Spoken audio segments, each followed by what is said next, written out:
Mais il y a à nouveau plus de batterie. C'est pas mes premières vidéos pourtant, wesh. Ça va bien se passer.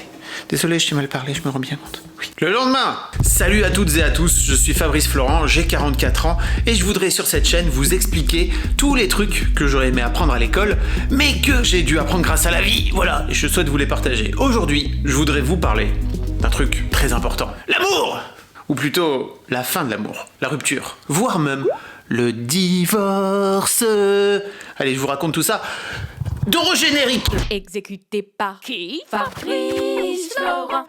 J'ai 44 ans et j'ai été en couple avec mon ex-femme pendant 25 ans. 25 ans. 25 ans! Même quand je le dis, moi, ça me paraît fou. 25 ans. Si tu fais le calcul, je suis séparé depuis 2 ans. Ça fait donc qu'on s'est rencontrés. Moi, j'avais 17 ans et elle avait 15 ans. 15 ans, c'est l'âge de ma fille aînée.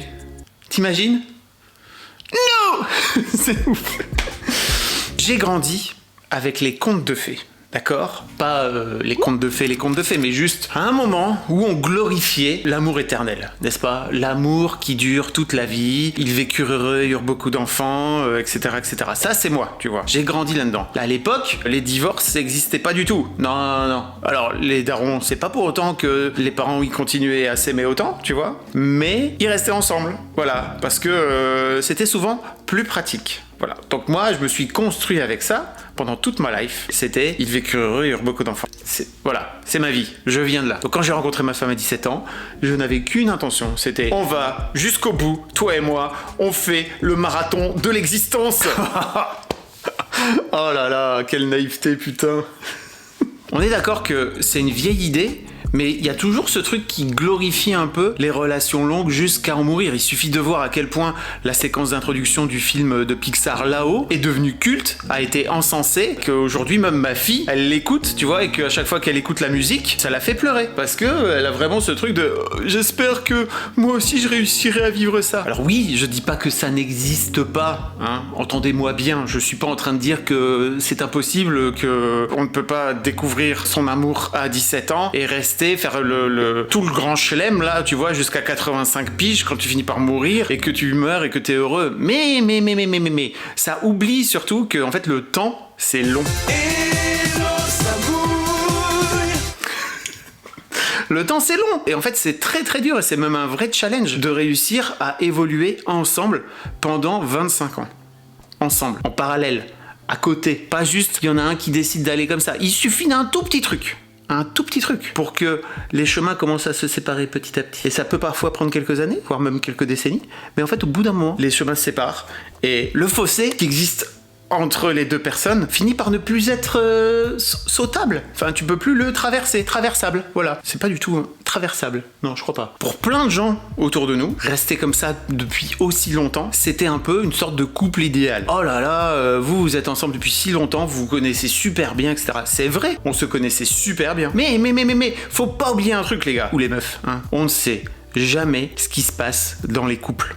Voilà. Tu ne sais pas ce qui se passe dans le couple de tes parents, par exemple. Tu ne sais pas ce qui se passe dans le couple de tes amis. Tu ne sais...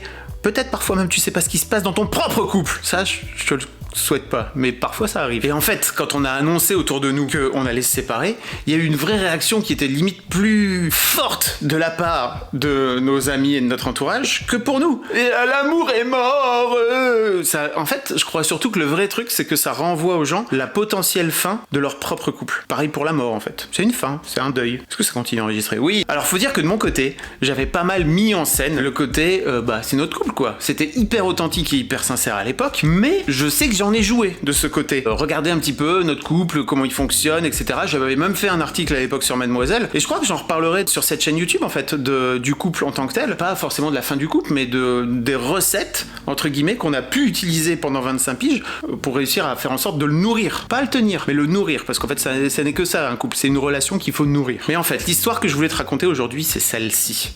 Le jour où on a divorcé. Je l'ai déjà raconté un petit peu ailleurs sur mes réseaux sociaux, sociaux. Et sur mon blog, d'ailleurs, tu peux aller voir un article, là, si tu veux, je te le mettrai en lien. Mais en fait, ce jour-là, je me suis rendu compte qu'un divorce est toujours une bonne nouvelle. Alors, je ne fais que paraphraser et traduire ce que Louis C.K. a pu dire dans un sketch. Alors oui, je sais que Louis C.K., il est un peu controversé parce qu'il s'est retrouvé notamment accusé de se masturber devant des comédiennes qui n'avaient strictement rien demandé. Mais ça, c'est une autre question. Le problème, c'est que ce mec est génial et qu'il a vraiment des tournures de phrases et des façons de voir les choses qui sont géniales. Et il a raconté dans un sketch qu'il venait de divorcer et tous les gens font ouh. Il fait arrêtez de faire ouh comme si un chien était mort, quoi. Un chiot d'ailleurs, il dit pas un chien, il dit un chiot. Et il enchaîne en disant un divorce n'est jamais une mauvaise nouvelle puisque 0% des mariages heureux terminent en divorce. Et il a tellement raison. C'est-à-dire que globalement, aucun mariage qui se passe bien termine par un divorce. Les gens qui sont heureux dans un mariage ne vont pas divorcer, ça n'existe pas. Donc il dit forcément, fondamentalement, un divorce c'est toujours une bonne nouvelle. Et non, l'amour n'est pas mort en fait. Ça c'est aussi un truc que j'aurais aimé que l'école m'apprenne,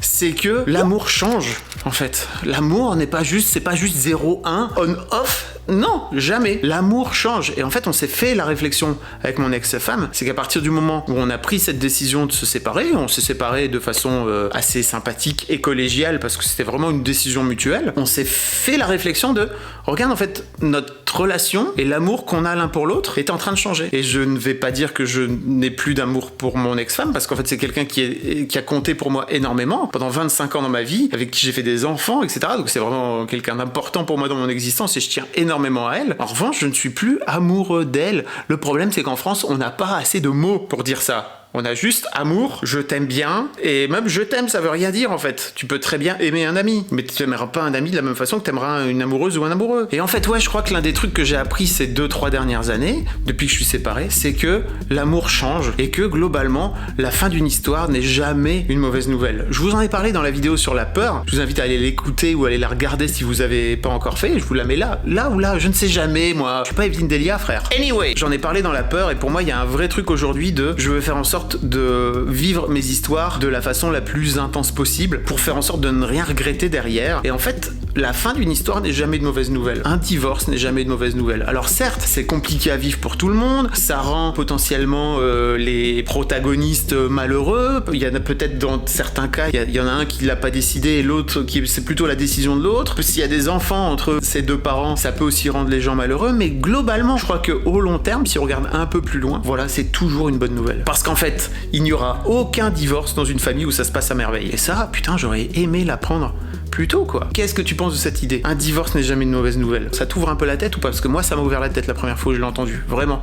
Et quand je l'ai réécouté après, pas très loin de mon divorce, ça m'a encore plus ouvert la tête. Je me suis dit, mais bien sûr, en fait, c'est une bonne nouvelle. Faut pas le voir comme un truc dramatique. Certes, c'est la fin de quelque chose et donc il va falloir faire le deuil et c'est parfois compliqué, mais je crois que c'est une bonne nouvelle à la fin. Tiens, si tu veux, on en discute en commentaire. Et si t'as des trucs sur lesquels tu souhaites réagir, tu peux aussi venir le mettre sur Instagram, par exemple. Tu peux venir mettre hashtag un divorce n'est jamais une mauvaise nouvelle. C'est un peu long, mais ça peut faire un bon hashtag. N'hésite pas à me taguer aussi, parce que si tu me tagues, je peux te reposter, tu vois. Tu peux t'abonner directement, tac, tac, tac, tu mets la cloche, et moi je te sors une nouvelle vidéo tous les dimanches à 17h, où je te raconte ce que j'aurais aimé apprendre à l'école et que j'ai dû apprendre par la vie. Voilà, je te le partage, c'est cadeau, ça fait plaisir. Tous les dimanches à 17h, je te fais des gros bisous, et je te dis à la semaine prochaine, dimanche prochain, 17h, oui tout à fait, dimanche prochain, 17h, tu as compris, dimanche prochain, 17h, sur la chaîne YouTube de FabFlow. Des bisous, et à bientôt. Salut!